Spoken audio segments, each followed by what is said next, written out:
Hello. आज शिवरात्रि है और मेरा मन है कि मैं आज शिव और गौरा के विवाह की कथा सुनाऊं। मेरे अकॉर्डिंग जैसे शिव और गौरा अनंत है, तो उनके विवाह की कथा भी ना, मतलब उसका जो स्टार्ट है कहाँ से करूं, अनंत है वो भी। मतलब कब से ये स्टोरी शुरू हुई होगी उनकी शादी की, ये गेस कर पाना बहुत मुश्किल है। फिर भी मैं जहाँ से मुझे पता है या जहाँ से मैं सोचती हूँ कि ये सुनाना सही रहेगा, मैं अपने अकॉर्डिंग सुनाती हूँ। ये आपको पता ही होगा कि माता पार्वती पिछले जन्म में माँ सती थी, तो ये उनके भी जन्म के पूर्व की कथा है, जो मुझे लगता है यहाँ से स्टार्ट हुआ होगा सब कुछ। कि जैसे एक बार ब्रह्मा विष्णु महेश, तो जो ब्रह्मा जी थे उनके हमें पता है कि उनके 3 सर होते हैं, पर एक्चुअल में उनके 4 सर थे। तो ब्रह्मा जी एक बार सृष्टि के सृजन के ध्यान योग में थे और उनके जो वो वेदों का जो शब्द निकलते रहते थे हवा में, उनके मन से, उनकी अंतरात्मा से, तो उनका जो एक मुख था वो वेदों का वो कर रहा था, अपमान कर रहा था। वो कुछ गलत शब्द यूज़ कर रहा था, जैसे कि वेदों को जल जाना चाहिए, इन्हें नष्ट कर देना चाहिए, और भी बहुत कुछ। वो मतलब एक बुरी बुरी बातें वेदों के खिलाफ बोल रहा था, जो कि उसके एक एक शब्द से पृथ्वी पर, पूरे यूनिवर्स में बुराइयां उत्पन्न हो रही थी। जितना जितना एक ब्रह्मा जी हैं जिन्होंने हमारी सृष्टि की रचना की है, तो अगर उनके मुख से कुछ निकलेगा तो उसका कुछ ना कुछ पॉजिटिव या नेगेटिव इफ़ेक्ट तो पड़ेगा। तो वो हो रहा था और सभी देवता डर के मारे विवश होके बस देख ही रहे थे कि इसका क्या उपाय किया जाए, ये तो पूरी सृष्टि का सर्वनाश हो जाएगा। तो और नारायण उस समय शायद योग निद्रा में थे, तो बड़ी कठिन स्थिति उत्पन्न हो गई थी। तो जब भगवान शंकर को ये पता चला कि ब्रह्मा जी का एक मुख इतने गलत वर्ड्स यूज़ कर रहा है, तो उन्हें क्रोध आया और उन्होंने अपने त्रिशूल से उनका वो सर काट दिया।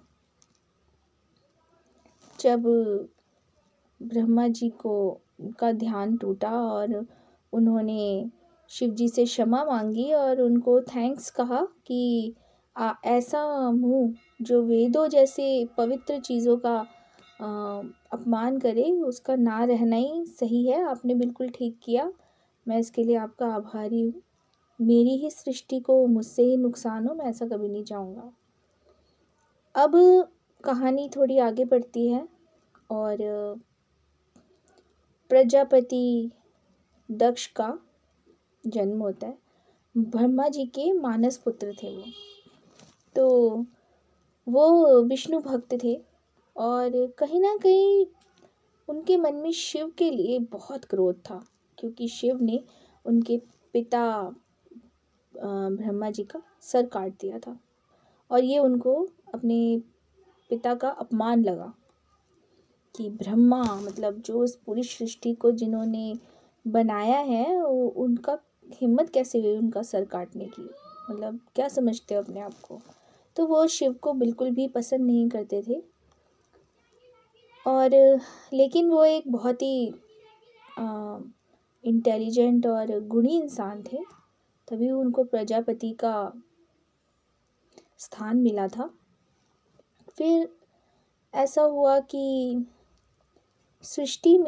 पूरी सृष्टि में क्या हो रहा था कि ब्रह्मा जी को योग करके और नारायण को अपनी शक्तियों से चीज़ों को उत्पन्न करना पड़ रहा था। सृजन हो रहा था, लेकिन उसके लिए बहुत मेहनत करनी पड़ रही थी। जिस तरीके से सृजन होना चाहिए अपने आप, कंटिन्यूअस, वो हो नहीं रहा था, क्योंकि शिव शिव थे, शिव के साथ शक्ति नहीं थी। शिव और शक्ति को अलग कर दिया गया था ताकि स्त्री और पुरुष अलग अलग दो शरीर हो, क्योंकि एक समय ऐसा था जब शिव और शक्ति एक ही शरीर में थे, उन्हें अलग किया गया था। तो अब बहुत समय हो गया था, शिव अकेले ही रहते थे और अपने ही योग में हर समय ध्यान में रहते थे। तो सही से सृष्टि का ना संचार नहीं हो पा रहा था।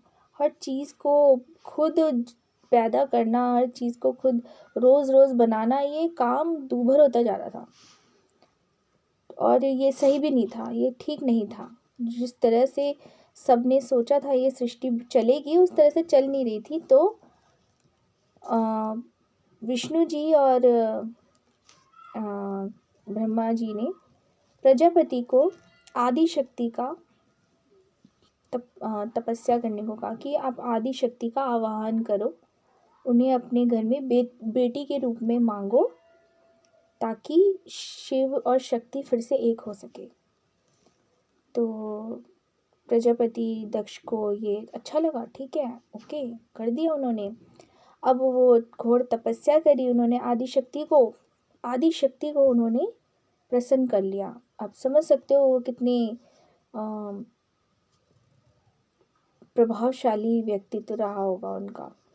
और उन्होंने उनको बेटी के रूप में पैदा होने के लिए बोल दिया और ऑब्वियसली आदि शक्ति भी राज़ी हो गई।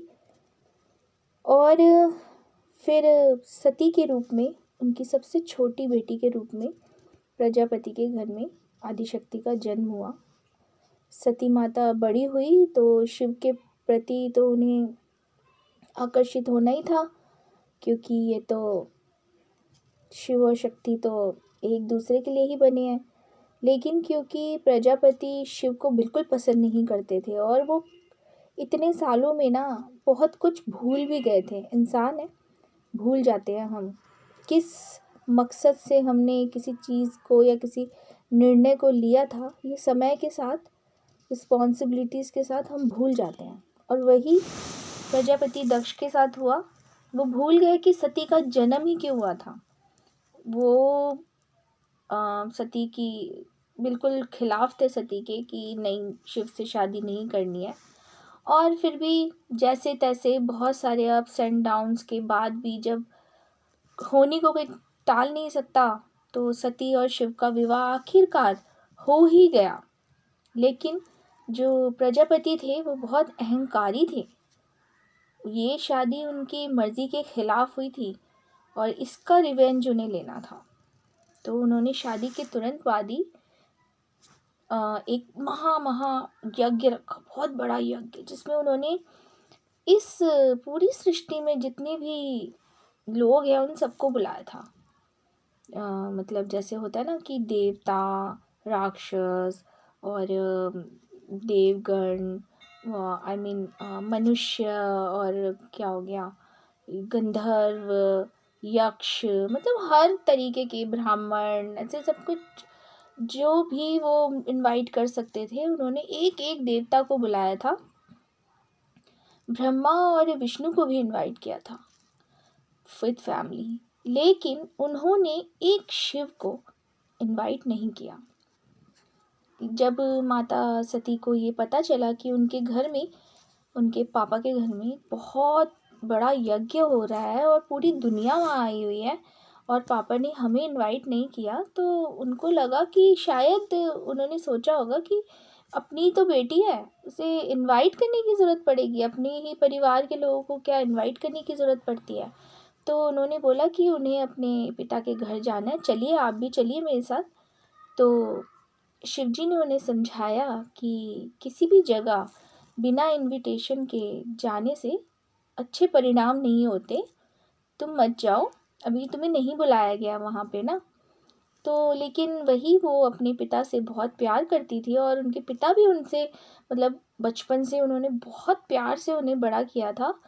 तो उनको लगा कि ये तो अगर मैं नहीं गई तो मेरे पापा तो यज्ञ ही नहीं करेंगे, खामखा यज्ञ में बाधा आ जाएगी, तो जाना है मुझे, चलो आप मेरे साथ चलो। तो शिव जी ने तो बहुत मना किया, तो उनको गुस्सा आ गया और वो अकेले ही वहाँ से अपने पापा के घर जाने लग गए कि ठीक है आप मत आओ, मैं तो जाऊँगी, मेरे को तो मेरे पापा तो मुझे बहुत प्यार करते हैं और उन्होंने ऐसे ही नहीं बुलाया होगा। अब मैं पापा के घर जाके उनको बोलूँगी कि आपको बुला लें ताकि आप आ सको, लेकिन अगर पापा ने आपको बुलाया तो आप तो आओगे ना तब। तो शिव जी ने कहा ठीक है, अगर ऐसा होता है तो मैं ज़रूर आऊँगा, लेकिन मैं अभी भी तुम्हें यही कह रहा हूँ कि तुम वहाँ मत जाओ।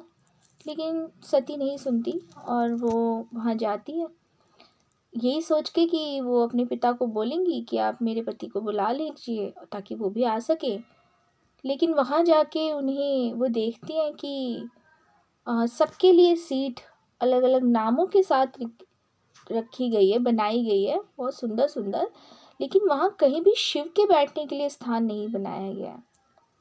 और इससे वो समझ जाती है कि कहीं ना कहीं पिताजी ने ये सब कुछ जानबूझ के किया है। प्रजापति दक्ष भी जब सती को देखते हैं तो वो बहुत बहुत ही गुस्सा हो जाते हैं और वो बोलते हैं कि बिन बुलाए आने का मतलब तुमने सोचा कैसे। और फिर वो उसको बहुत डांटते हैं, बहुत बड़ा भला बुरा कहते हैं कि तुम मतलब एक अघोरी के साथ रहते रहते सारे नियम जितने भी संस्कार मैंने तुम्हें दिए थे वो सब ख़त्म कर दिए। किसी के घर बिना बुलाए बुलाए चली गई, तुम्हें किसी ने बुलाया था जो तुम यहाँ आ गई, और भी पता नहीं क्या क्या। और वो गुस्से में उसे डांटते डांटते शिव के प्रति उनके मन में जितना गुस्सा भरा हुआ था वो सारा बाहर निकलने लगा। अति हो गई, उन्होंने शिव को बहुत ही ज़्यादा बुरे वर्ड्स यूज़ करने शुरू करे।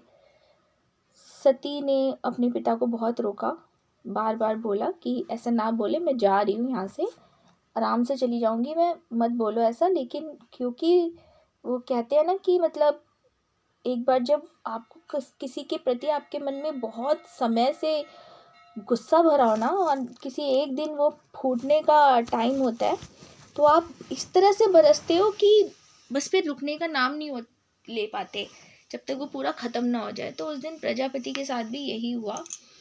वो इस तरह से उन्होंने शिव के बारे में भला बुरा बोलना शुरू किया कि फिर वो नहीं रुके और इससे सती माता क्रोधित हो गई। वो इतनी क्रोधित हो गई कि उन्होंने अपना विकराल रूप ले लिया। माता आदि शक्ति ने अपना विकराल रूप लिया और उन्होंने प्रजापति को कहा कि पहले तुमने स्वयं ही मेरी तपस्या करी